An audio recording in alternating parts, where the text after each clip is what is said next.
केसरियो हजारी रे गुलरो रे फूल, हजारी रे गुलरो रे फूल, मारी बनहड़िया बीजनो। अरे केसरिया बनाने, साफ सोबे राज बनाने, साफ सोबे नवल बना, केसरियों ने मुलावत बेगा आव जो सा। बस बस, अभी अभी मैं थक गया हूँ, अभी जाओ तुम लोग। ओ हाय, आ गए आप लोग। अरे वो शादी का माहौल है ना, तो बस मस्ती चल रही थी। हाँ, मेरे दोस्तों का हाय बोलो। ये बम बम, ये चीको और ये टोबी, हाय बोलो। सुनो ना, मेरे दोस्त आए, थोड़ी देर इनसे बात करूं। तुम नीचे देख के आओ खाना वाना तैयार हुआ कि नहीं, जल्दी जाओ। जाओ ना यार, बात करनी। नहीं जाओगे? नहीं जाओगे? हम्म हम्म हम्म। मैं कब से आपका इंतजार कर रहा था। अरे मेरे पेट में ना बड़ी गुदगुदी हो रखी है। मुझे आपको टुक टुक की शादी की कहानी जो सुनानी है। टुक टुक पता है ना? अरे बताया तो था आपको, वो माउथ ऑर्गन बजाने वाला चूहा माटी वन में रहता है। और माटी वन का तो पता है ना आपको? हाँ, यहाँ पे सारे जीव जंतु पशु पक्षी जानवर एक साथ प्रेम से रहते हैं। इसी माटी वन के बीचों बीच एक झोपड़ी थी, जिसमें एक साधु और साधु की पत्नी रहते थे, जो माटी वन के सारे जीव जंतु जानवरों को बहुत प्यार करते, और जीव जंतु जानवर प्राणी साधु और साधु की पत्नी को भी बहुत प्यार करते। साधु हमेशा इस बात का ध्यान रखता कि उनका कुछ बुरा न हो, कोई शिकार न खेले। साधु और साधु की पत्नी के मन में सिर्फ एक ही बात का दुख था कि उनकी अपनी कोई संतान नहीं। एक रोज सवेरे जब साधु नदी पे नहाने जा रहा था, तो मन ही मन सोच रहा था, भगवान से शिकायत कर रहा था कि भगवान, आपने मुझे इतनी शक्तियाँ दी, इतना अच्छा वन दिया, इतनी अच्छी पत्नी दी, एक बच्चा अगर और दे दे किसी भी रूप में, जिसे मैं पाल पोस के बड़ा कर सकूं, तो आपका बड़ा उपकार होगा। ये सोचते सोचते साधु नदी तक पहुंचा और नहाने के लिए नदी में गया, तो उसी वक्त आसमान में एक बाज एक छोटी सी चूहिया को अपने पंजों में उठाए लिए जा रहा था। साधु जब नदी से डुबकी लगा के बाहर निकला और भगवान को जल चढ़ाने के लिए हाथ आगे बढ़ाए थे, कि तभी उस बाज के पंजे से वो चूहिया छूटकर सीधे साधु के हाथों में आ गई। साधु ने चूहिया को ध्यान से देखा और मन ही मन सोचा, अच्छा तो भगवान ने दिया है मुझे इस चूहिया को, जिसे मैं पाल पोस के बड़ा करूं। साधु ने भगवान का धन्यवाद करने के लिए अपना सिर उठाया, तो उससे ऊपर वो बाज दिखाई दिया, जो अभी भी उस चूहिया को खाने के लिए ऊपर चक्कर लगा रहा था। साधु ने सोचा कि अगर ये चूहिया इसी चूहिया रूप में रही, तो ये बाज तो उसे कभी भी खा देगा। इसीलिए साधु ने हाथ में जल लिया, मंत्र पढ़े और उस छोटी सी चूहिया को एक सुंदर सी लड़की में बदल दिया और उसे अपने साथ लेकर के कुटिया तक पहुंचे, जहां साधु की पत्नी झाड़ू निकाल रही थी। साधु की पत्नी ने सुंदर सी लड़की को देखा तो पूछा, ये कौन है? साधु ने सारी बात बताई कि कैसे एक चूहिया को उसने अपनी शक्ति से एक लड़की बना दी। साधु की पत्नी ने साधु से कहा, क्यों ना हम इसे अपनी बेटी बना ले और इसे पाल पोस के बड़ा करें। साधु ने कहा, यही तो भगवान की मर्जी है, और दोनों ने उसका नाम रखा गिन्नी। अब गिन्नी का साहब पालन पोषण साधु के घर में होने लगा। गिन्नी बड़ी सुंदर थी, उसके रूप की चर्चा चारों तरफ पूरी दुनिया में फैल गई कि उतनी सुंदर लड़की तो उन्होंने कभी देखी ही नहीं। उसकी सुंदरता की बात हमारे टुक टुक चूहे के भी कानों में पहुंची। वो रोज़ अपना माउथ ऑर्गन बजाते बजाते कुटिया के सामने पहुंच जाता और मन ही मन सोचता कि हाय, इस सुंदर लड़की की शादी मुझसे हो जाए तो क्या कहना। लेकिन टुक टुक को अगले ही पल पता लग जाता कि वो एक चूहा है और लड़की तो एक इंसान है। भला चूहे और इंसान की शादी कैसे हो सकती है? बेचारा अपना उदास मन लिए वहाँ से चला जाता।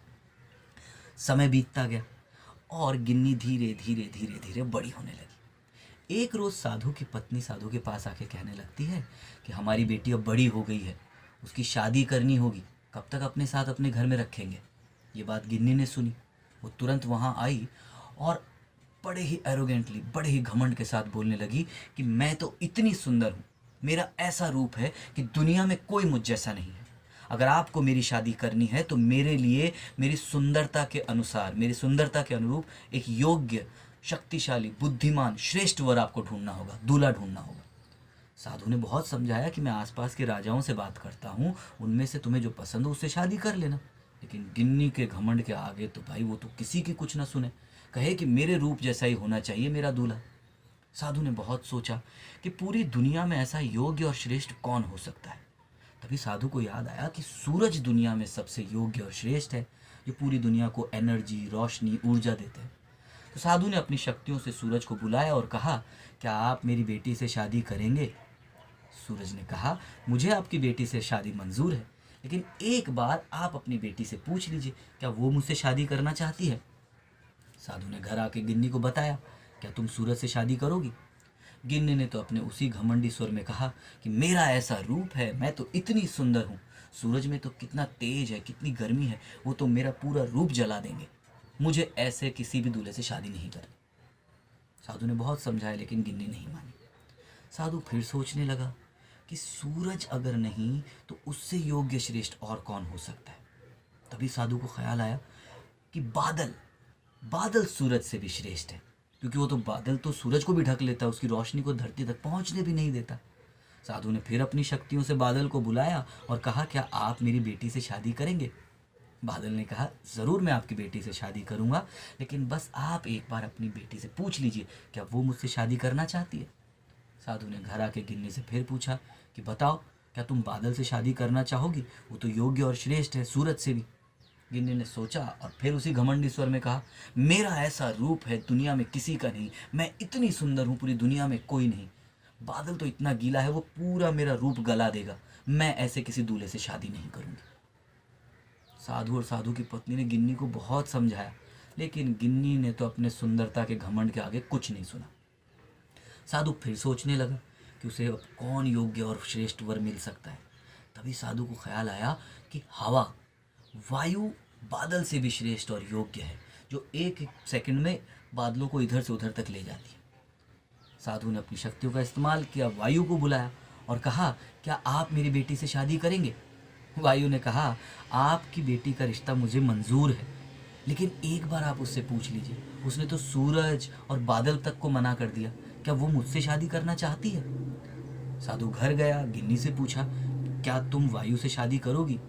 गिन्नी ने फिर अपने घमंडी स्वर में कहा, मेरा ऐसा रूप है, मैं तो इतनी सुंदर हूँ, वायु तो किसी एक जगह टिकता ही नहीं है, उसके पीछे भागते भागते मेरा पूरा का पूरा रूप खत्म हो जाएगा, मैं ऐसे किसी दूल्हे से शादी नहीं करूँगी। साधु ने गिन्नी को बहुत समझाया, लेकिन गिन्नी तो अपने घमंड के आगे कुछ नहीं सुनना चाहती थी। साधु उदास फिर सोचने लगा कि अब इस दुनिया में कौन ऐसा योग्य और श्रेष्ठ बचा है जिसकी मैं अपनी बेटी से शादी कराऊं। तभी साधु को ख्याल आया कि पहाड़ दुनिया में सबसे योग्य और श्रेष्ठ है, क्योंकि हवा तो उसे टस से मस भी नहीं कर सकती। साधु पहाड़ के पास गया और जाके कहने लगा, क्या आप मेरी बेटी से शादी करेंगे? पहाड़ ने कहा, मुझे आपकी बेटी से रिश्ता मंजूर है, लेकिन आपकी बेटी ने तो सूरज, बादल, हवा सबको मना कर दिया, क्या वो मुझसे शादी करना चाहती है? एक बार आप उससे पूछ लीजिए। साधु घर आया, उसने अपनी गिन्नी से फिर पूछा, क्या तुम पहाड़ से शादी करना चाहती हो? गिन्नी ने तो अपने उसी घमंडी स्वर में कहा, मेरा ऐसा रूप है, मैं इतनी सुंदर हूँ, पहाड़ तो कितना कठोर है, अगर वो ज़रा सा सरक जाए तो किसी को भी धराशायी कर सकता है, मेरा ऐसा पूरा रूप उसके नीचे दब के ख़त्म हो जाएगा, मैं तो ऐसे किसी दूल्हे से शादी नहीं करूँगी। साधु बहुत दुखी हुआ, बोला, बेटी की जिद के आगे अब उसे कैसे समझाए, अगर इस तरह अपने रूप के घमंड में रही तो उसकी शादी ही नहीं हो पाएगी। साधु दुखी भाव से अपने पहाड़ तक गया और हाथ जोड़ के माफ़ी मांग के कहने लगा कि मेरी बेटी ने तो इनकार कर दिया, लेकिन अब मैं अपनी बेटी की शादी कैसे करूं? पहाड़ को उदास साधु को देख करके तरस आया। पहाड़ ने कहा, आप चिंता ना करें, मैं आपको एक राज की बात बताता हूँ। मुझसे भी अधिक योग्य, श्रेष्ठ, शक्तिशाली इस धरती पे एक और प्राणी है।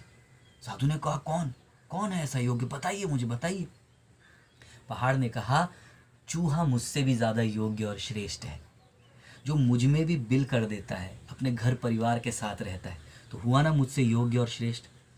साधु को लगा कि चूहे वाली बात तो सही है। वो तुरंत टुक टुक के पास गए और कहा, क्या तुम मेरी बेटी से शादी करना चाहोगे? टुक टुक तो मारे खुशी के पागल हो गया, बोला, हाँ बिल्कुल, आपने आदेश किया, मैं ज़रूर आपकी बेटी से शादी करना चाहूँगा। दोनों कुटिया तक पहुंचे जहां गिन्नी और उसकी माँ इंतजार कर रहे थे। साधु ने गिन्नी को बुला के कहा कि मुझे तुम्हारे लिए योग्य और श्रेष्ठ वर मिल गया है, तुम्हें इससे ही शादी करनी है। गिन्नी ने बड़े सरप्राइजिंगली पूछा उत्सुकता से कि कौन है बताइए। साधु ने टुक टुक को सामने बुलाया और कहा, यह है तुम्हारा होने वाला दूल्हा। गिन्नी तो आग बबूला हो गई, अपने पिता से झगड़ने लगी। बोला, मेरा ऐसा रूप है, मैं इतनी सुंदर हूँ और आप इस कुरूप से चूहे से मेरी शादी करवाना चाहते हैं। साधु ने कहा, बस, मैं तुम्हारी जिद के आगे, तुम्हारे प्यार के आगे कुछ कह नहीं रहा था, लेकिन अब तुम्हें पूरी सच्चाई सुननी होगी। और साधु ने गिन्नी के बाज के पंजों से छूटकर चुहिया के रूप से गिन्नी बनने से लेकर अभी तक की सारी कहानी सुनाई। गिन्नी को बड़ा पश्चाताप हुआ। उसने माफ़ी मांगी और कहा, जैसी आपकी मर्जी, अगर आप कहते हैं कि मुझे इस टुक टुक चूहे से शादी करनी है तो मैं इससे ही शादी करूँगी, यही मेरे लिए योग्य और श्रेष्ठ है। टुक टुक ने बीच में ही कहा, पर महाराज, मैं तो एक चूहा हूँ और आपकी बेटी एक इंसान। दुनिया में हमारा मजाक बनेगा अगर हमारी शादी हुई तो ये शादी कैसे हो सकती है। तभी साधु ने हाथ में जल लिया और मंत्र पढ़े और कहा, पुनर्मूषक भवा। और गिन्नी चूहिया और टुक टुक चूहे की आज शादी है, इसीलिए तो हम और आप यहाँ मौजूद हैं। थोड़ा डांस हो जाए। हाँ टुक टुक, आ रहा हूँ। ए बम बम, टुक टुक को देख तैयार हुआ कि नहीं।